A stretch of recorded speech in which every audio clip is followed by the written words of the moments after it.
दोस्तों, चौंकाने वाला खुलासा हुआ। इस खुलासे से एक बार फिर से साबित हो गया, बिहार में वोट चोरी का खेल जारी है। सबूत मिला है, एक साथ उड़ा दिए गए 80,000 मुस्लिम वोटर्स। नमस्कार दोस्तों, मैं हूं परवीन सानी। दोस्तों, बिहार के ढाका विधानसभा क्षेत्र में एक चौंकाने वाला खुलासा हुआ। खुलासा ये कि 80,000 मुस्लिम मतदाताओं को सूची से हटाने की कोशिश की गई, वो भी बीजेपी के नाम और इसके लेटर हेड से। जिनके नाम हटाने का प्रयास किए गए उन मतदाताओं को गैर भारतीय नागरिक बताया गया और फिर उनकी वोटिंग का अधिकार छीनने की कोशिश की गई। जिन मतदाताओं को हटाने के लिए नाम दिए गए हैं उनमें पंचायत सरपंच से लेकर शिक्षक और बूथ स्तर के एजेंट शामिल है।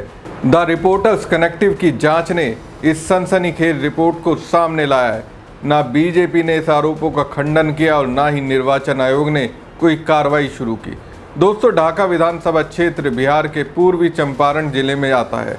द रिपोर्टर्स कलेक्टिव की जांच के अनुसार ढाका विधानसभा क्षेत्र की मतदाता सूची में 78,384 मुस्लिम मतदाताओं को हटाने के लिए औपचारिक शिकायतें दर्ज की गई हैं। ये शिकायतें दो स्तरों पर की गई हैं।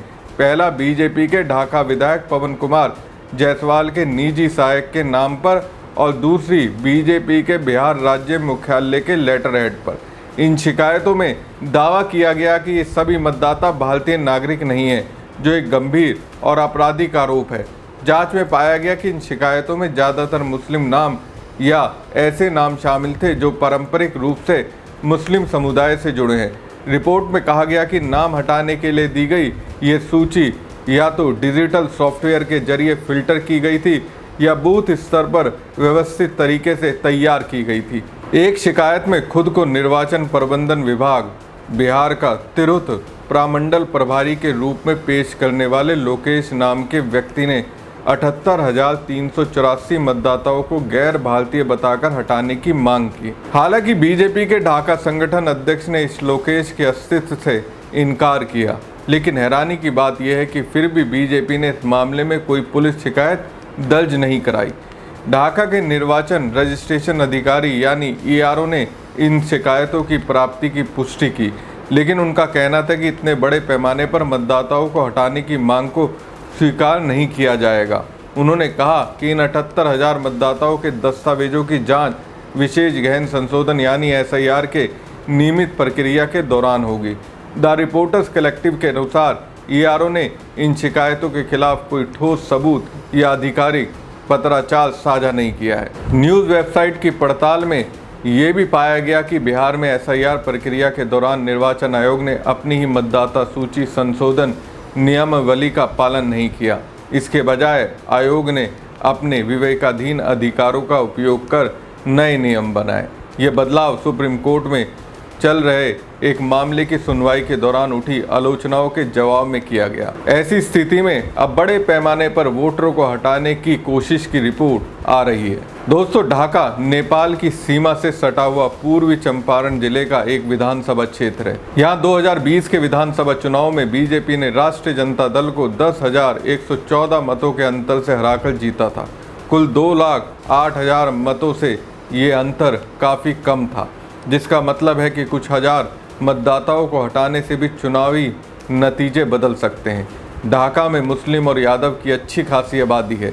ये परंपरागत रूप से कांग्रेस और बाद में RJD का गढ़ रहा है। बीजेपी के मौजूदा विधायक पवन जायसवाल ने 2010 में इस सीट पर जीत हासिल की थी, जिसमें कुछ मुस्लिम मतदाताओं का समर्थन भी शामिल था। 2020 में पवन जायसवाल ने फिर से ये सीट जीती और अब 2025 में होने वाले चुनाव में RJD के फैजल रहमान के खिलाफ फिर से मैदान में। फैजल ने पवन जायसवाल को 2015 में हरा दिया था। फैजल के पिता भी विधायक रहे हैं।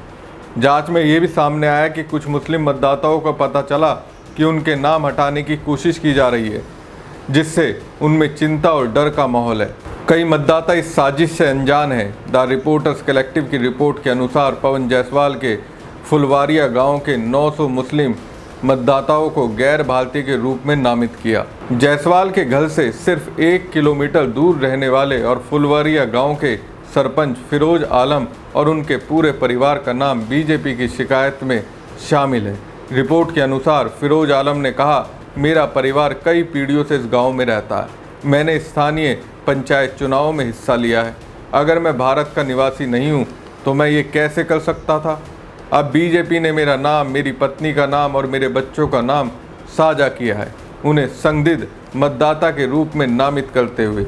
रिपोर्ट के अनुसार इसी दौरान गांव के कई और लोगों ने भी ऐसी शिकायत की। स्कूटर मास्टर नसरीम अख्तर ने द रिपोर्टर्स कलेक्टिव से कहा, मेरी पोती को इस साल ही उसका मतदाता कार्ड मिला और उसका नाम भी सूची में है।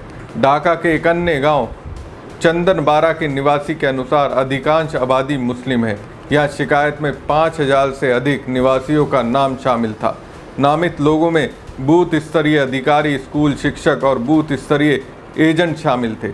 रिपोर्ट के अनुसार चंदनबारा में बूथ नंबर 273 में बीएलओ के रूप में सेवा दे रहे रणधीर कुमार ने कहा, मुझे शिकायत में नामित लोगों से कई संदेश मिले जो चिंतित हैं कि उनका नाम इस सूची से हटा दिया गया है।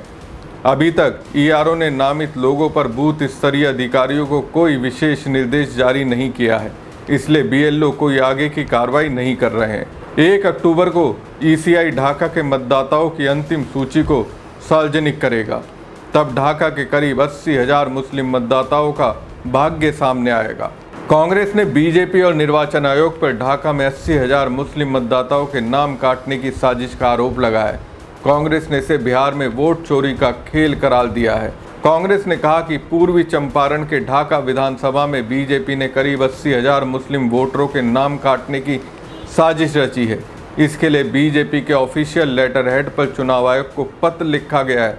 पत्र में कहा गया कि ये लोग भारत के नागरिक नहीं हैं, इनका नाम वोटर लिस्ट से काट दिया जाना चाहिए। इसके साथ ही वहां पार्टी के बीएलए भी हर दिन चुन चुनकर 10 मुस्लिम वोटरों के नाम चुनाव आयोग को भेज रहे थे ताकि उन्हें भी वोटर लिस्ट से उड़ा दिया जाए। वोट चोरी के इस खेल में चुनाव आयोग सब जानकर भी अनजान बना रहा और बीजेपी का पूरा साथ देता रहा। हमारी खबर आपको कैसी लगी कमेंट बॉक्स में कमेंट करके जरूर बताएं। साथ ही पेज को ज़्यादा से ज़्यादा लाइक और शेयर कीजिएगा। धन्यवाद। ये एक और उदाहरण है वोट चोरी का। पिछली बार मैंने आपको एडिशंस के बारे में बताया था, ये हम आपको डिलीशंस के बारे में दिखा रहे हैं और सबूत के साथ हम आपको दिखाएंगे कि ये जो डिलीशंस हुए हैं ये सेंट्रलाइज तरीके से कॉल सेंटर के प्रयोग करके, सॉफ्टवेयर के प्रयोग करके किए गए हैं।